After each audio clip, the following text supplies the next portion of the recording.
Hi everyone, I'm David Fisher, and this is Presidential Chronicles, the series of books and videos on American history as seen through the lives of the Presidents of the United States. This episode is from the life of James Garfield, and the focus is to the House. The year is 1863, it's December, and sure enough, James Garfield is entering the House, the U.S. House of Representatives. Now think about the rise for James Garfield. Started out his life in that one-room log cabin with the dirt floor in the territory, in the frontier territory within the state of Ohio, scraping pennies together as a canal boy, but eventually he got an education. Made his way eventually to an East Coast college, comes back, he's the principal of Hiram College, becomes a state legislator, and eventually joins the Army for the Civil War, goes from lieutenant colonel all the way to major general. And now he's a member of the U.S. House of Representatives, where he's going to spend the next 17 years serving the people of Ohio. Politically, James Garfield was very much aligned to the radical wing of the Republican Party, those that were very aggressive posture in terms of the prosecution of the Civil War. Garfield said that he had called it an abolition war and that it was time to set it down at once, that the leaders of this rebellion must be executed or banished from the Republic. Certainly music to the ears of the radical Republicans about this freshman congressman from Ohio. But Garfield also had an independent streak, and while he was a loyal vote for most legislation with the Republicans, he wasn't always in lockstep. One case was a bill early on which was to give bounties and incentive for people to join the war. Now, the draft had actually been passed in the previous year, but it still wasn't producing enough in the eyes of the Army, enough men to serve, and there was this idea of, well, let's incentivize people with cash to join. But Garfield was against this, and really for two reasons. Number one, he thought it was too expensive. Number two, he thought if you're going to give bounties, if you're going to give incentives, give it to the veterans to re-enlist. That's the core of your army, not these raw recruits. They're going to be much less valuable. Now, he lost this battle, and he actually rankled some folks. He was really trying to figure out that balance between party loyalty and his own very strong independent streak. Well, fortunately, Garfield had someone to help him out. A congressman by the name of Robert Schenck really took Garfield under his wing. Schenck was the chair of the Military Affairs Committee that Garfield found himself on, and really started to show him the ropes. How to craft legislation, build coalitions, do all that work behind the scenes, and Garfield got pretty good at that. But he also wasn't shy about taking the floor of the House to state his opinion. He had those opinions, he was a strong orator, and it didn't take him long to find his voice. One was about a conflict in the state of New Jersey.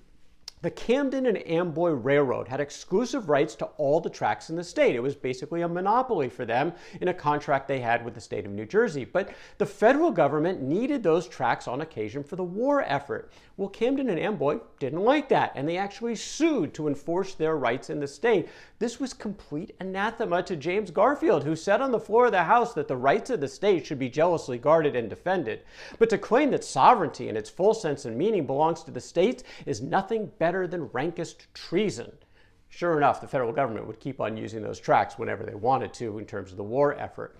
Garfield also went after a fellow Ohioan in Congress by the name of Alexander Long. Long was advocating time to bring the war to an end. Let's just recognize the Confederacy. Again, no way, according to James Garfield, who said, now in the quiet of this hall, hatched in the lowest depths of a similar dark treason, there rises a Benedict Arnold and proposes to surrender all up, body and spirit, the nation and the flag, its genius and its honor, now and forever, to the accursed traitors to our country. People were starting to pay attention to James Garfield with these orations. One of the members of the press wrote that Garfield's voice is heard, every ear attends. His eloquent words move the heart, convince the reason, and tell the weak and wavering which way to go. He was certainly making his mark as a freshman congressman. But he was also having a tough time personally.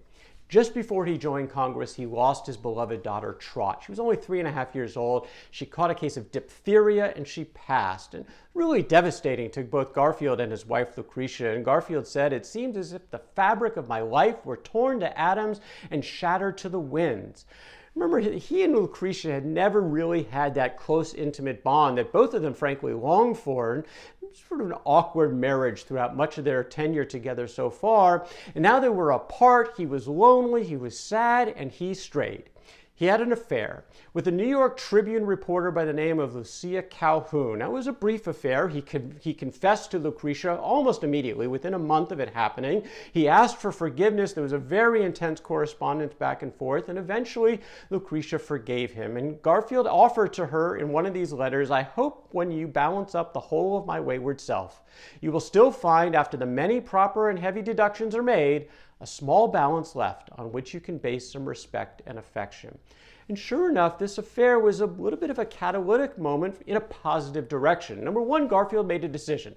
If he's going to be in Washington, D.C., his family was going to be in Washington, D.C. So he decided to make that move, and Washington, D.C. would become much more of his home base going forward. But it was also an opportunity for him and Lucretia to get closer together, and that intimacy that they had both longed for slowly and surely started to materialize. Moving ahead to 1864, a lot of discussion now about what's going to happen after the war. And you're getting these two very strong camps, technically both within the Republican Party. You've got the radical wing of the party taking a very aggressive stand against the South and the ideas of an aggressive posture for Reconstruction, the rights of blacks, punishing the Confederates, compared to Abraham Lincoln, the President of the United States, who was taking a much more conciliatory mode. The Republic needs to come together as quickly as possible. Let's set a very low bar to get the seceded states back into the Union. And so Congress passed what was called the Wade-Davis bill, which represented a lot of that aggressive posturing on their part. It went at the end of the session to President Lincoln, who stuck it in his pocket as a pocket veto, so it never became law. And there was criticism back and forth. James Garfield criticized the president. He thought he was being too soft in this particular area. But then Garfield went back home for the Republican State Convention. It was time to renominate him for a second term in Congress, and he was taken to task for taking on the beloved president, who was very popular in Ohio. And Garfield was taking none of it. Garfield told this nomination convention that "I hold it to be my privilege under the Constitution and as a man to criticize any acts of the President of the United States. If I go to Congress, I must go as a free man. I cannot go otherwise, and when you are unwilling to grant me my freedom of opinion to the highest degree, I have no longer any desire to represent you," and he stormed out of the room. What happened next? They nominated him immediately, and he won re-election in the fall. A lot of activity then as you advance forward to 1865. The war is coming to an end. In Congress, the 13th Amendment is being debated to forever ban slavery in the Union. It passed the Senate earlier easily, very close in the House. Garfield, a strong proponent. He was thrilled in January of 1865 when it passed by a margin of 2 votes. A couple of months later, Abraham Lincoln takes his oath of office for his second term in office, talking in his inaugural address, again, a very much a conciliatory mood to try to bring the country back together. But of course, the war needed to end first. That took place about a month later when Robert E. Lee's Confederates tried to make a break out of the siege in Richmond. Ulysses Grant's Union Army continued to have him outmatched and surrounded, and eventually Lee surrendered to Grant on April the 9th of 1865. The rest of the Confederates surrendered a month later. In between, Abraham Lincoln was assassinated by John Wilkes Booth at Ford's Theater in Washington, D.C. So a lot of stuff going on as you're moving into the post-war environment.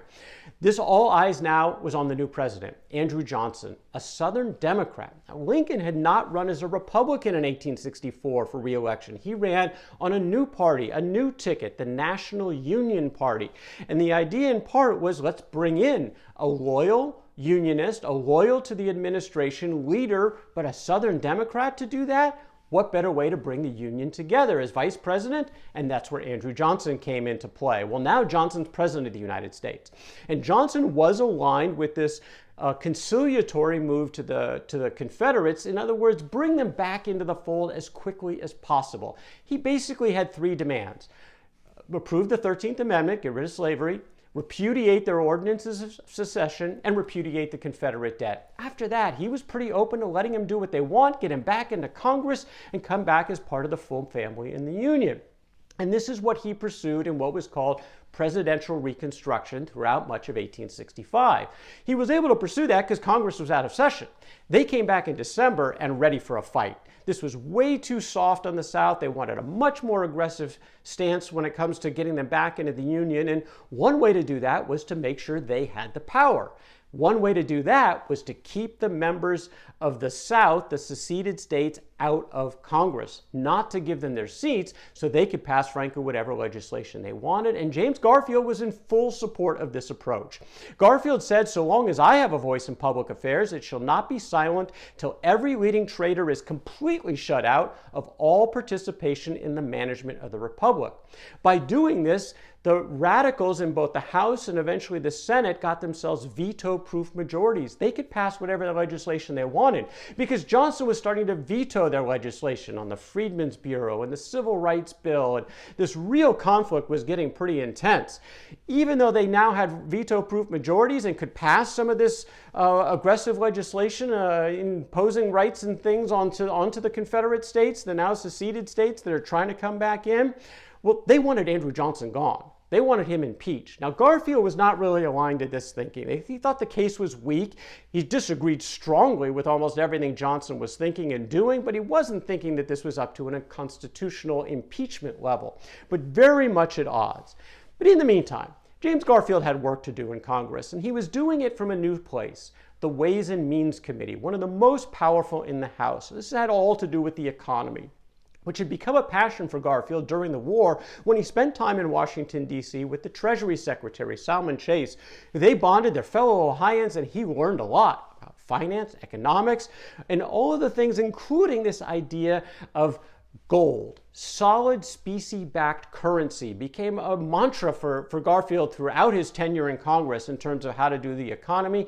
Greenbacks, paper money, debt-ridden, this was not the way to go. Garfield told his colleagues that any party which commits itself to paper money will go down amid the general disaster, covered with the curses of a ruined people.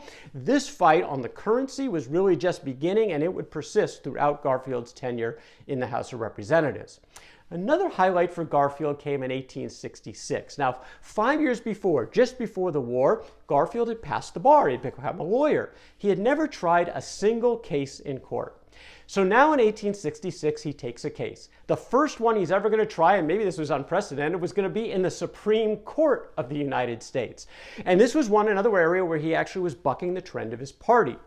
The case had to do with which courts would see certain cases. Military courts or civilian courts. At a time of war, a lot of those cases went to the military courts. But this was an argument that said when the civilian courts are up and running, they need to preside.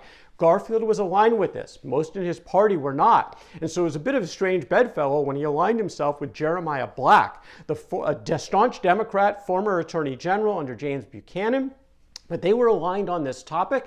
Garfield worked on that case, and sure enough, they won it.